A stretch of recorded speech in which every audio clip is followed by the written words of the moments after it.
Now to your community focus, we are taking an in-depth look at the latest edition now of the Rhode Island Kids Count Fact Book. Joining us now live via Zoom is Rhode Island Kids Count Executive Director Elizabeth Burke-Bryant. Thanks for being here. Thanks for having me.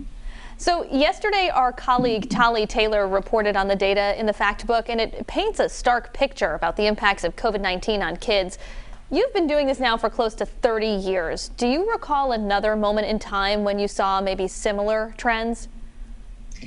Kim, it's unprecedented what we've seen in the past year. The COVID pandemic took a real toll on children and families. For families that have weathered unemployment, housing or food insecurity, and just the isolation that comes from disrupted routines, not having extended family to help out with their kids. It's just been quite a tough year. So in the fact book, which looks at the total picture of how are we doing for kids and families in Rhode Island, we really lifted up some real impacts of the COVID pandemic on kids and families. You know, one of the data points in the new information that came out shows that adoptions dropped 30% last year. Curious from where you sit, where's the strain on the system right now, considering that percentage? Well, there is just incredible hard work going on at all times to be sure that children in the care of DCYF have permanency, whether that's reunification with their biological families or being able to go through the process for adoption if that's the course that's taken. So during the past year, there just have been, everyone has been doing their job as absolutely as best they can, but there's been less opportunity for interactions in the court system and some processes that require a lot of interaction, like getting ready for adoptions, just have had to deal with social distancing and rules and regs regarding COVID. My strong feeling is that this will pick up in the next year as we turn the curve on the COVID pandemic.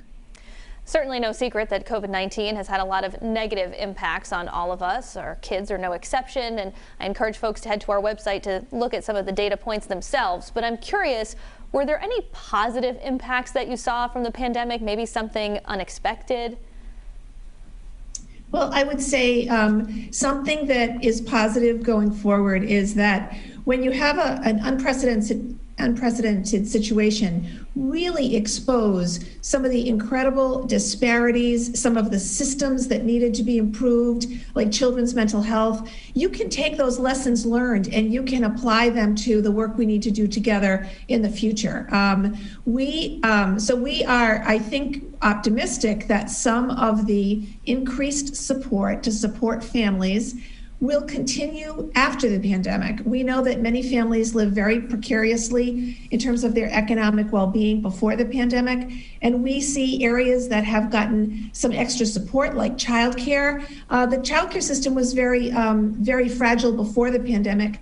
Childcare providers that are caring for our kids absolutely need more sustainable support into the future. So in some ways, I think it exposed some of our systems like mental health and childcare that really needed more support and better ways of working. One that I'll mention is KidsLink for kids' mental health was expanded significantly. There's a 1-800 number. It's actually 1-855-543-5465. It's a 24/7 hotline for parents to call if they're concerned that there may be a mental or behavioral health issue with their child, and there's a clinician that can connect them to the right level of care. So that's something that got increased capacity that hopefully will continue.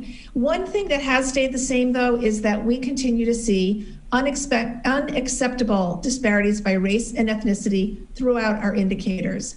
Now, those gaps didn't happen overnight. They happen as a result of historic and systemic racism that needs to be addressed and dismantled in order for us to turn the curve and really see those gaps close. So I think the fact book brings up data that has to be acted upon, and that there are lots of ways we can come together across children's health, education, safety, and economic well-being to get these numbers turned in the right direction for kids and families. Executive Director with Rhode Island Kids Count, Elizabeth Burke-Bryant. We appreciate your time at 4 today. And we appreciate you too. Thank you.